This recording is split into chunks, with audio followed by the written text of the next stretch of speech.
آج کا میرا عنوان ہے فتنہ انکار ختم نبوت اور صوفیہ۔ صوفیہ نے سلسلے وحی اور سلسلے نبوت کے ختم ہونے کا انکار کیا اور اپنے الہامات کو وحی کا درجہ دیا۔ نہ صرف یہ بلکہ عبد القدوس گنگوہی، جن کا انتقال 1537 میں ہوا، انہوں نے اپنے لیے وحی کا نزول بھی ثابت کیا ہے، یعنی دعویٰ کیا ہے، اور فرماتے ہیں کہ حضرت جبرائیل نے ان کو ایک کتاب لا کر دی، یعنی لوگوں کی ہدایت کے لیے۔ انہی کی درگاہ میں تبلیغی جماعت والے مراقبہ کرتے تھے، شاید 8 سال تک انہی کی خبر میں مراقبہ کرتے تھے۔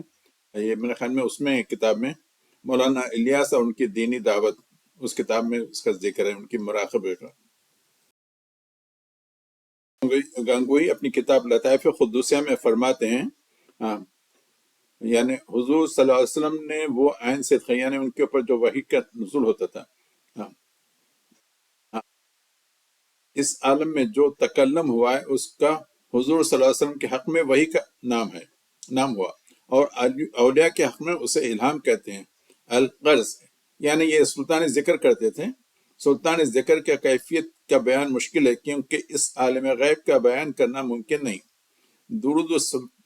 درود سلطان ذکر میں گھنٹے کی سی آواز پیدا ہوتی ہے۔ دیکھیے رسول اللہ علیہ وسلم کی وحی کے جیسا بتاتا ہے، اور جب زیادہ اونچی اور طاقتور ہوتی ہے تو بجلی کی کڑک بلکہ اس سے بھی زیادہ سخت آواز پیدا ہوتی ہے۔ یہ وہی نازل ہوتی تھی، یعنی عبد القدوس گنگوہی پر۔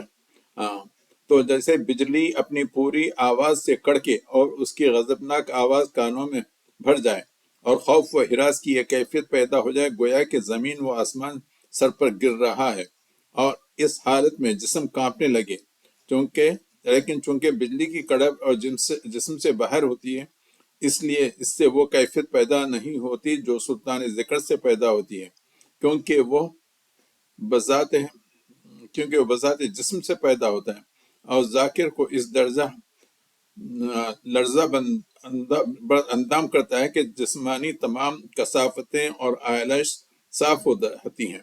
یا یوں سمجھو کہ کوئی کمزور آدمی ایک عظیم دریا کے طوفان میں گر جائے اور پانی کی روانی کی مہیب آواز اس کے کانوں میں بھر جائے، جس سے کچھ بھی سنائی نہ دے، اور پانی کی خوفناک موجیں اس کے جسم کو موت سے ہمکنار کر دیں، تو گویا ذاکر جسم میں اس طرح ذکر پیدا ہوتا ہے۔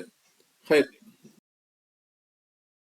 گنگوہی کہتا ہے کہ حضرت جبرائیل علیہ السلام اس کے لیے ایک کتاب لائے تھے، اور وہ کتاب کے بارے میں اس کو ڈاؤٹ ہوا کہ یہ یعنی اللہ کی طرف سے ہے یا نہیں، یعنی رسول اللہ علیہ وسلم کی طرف سے۔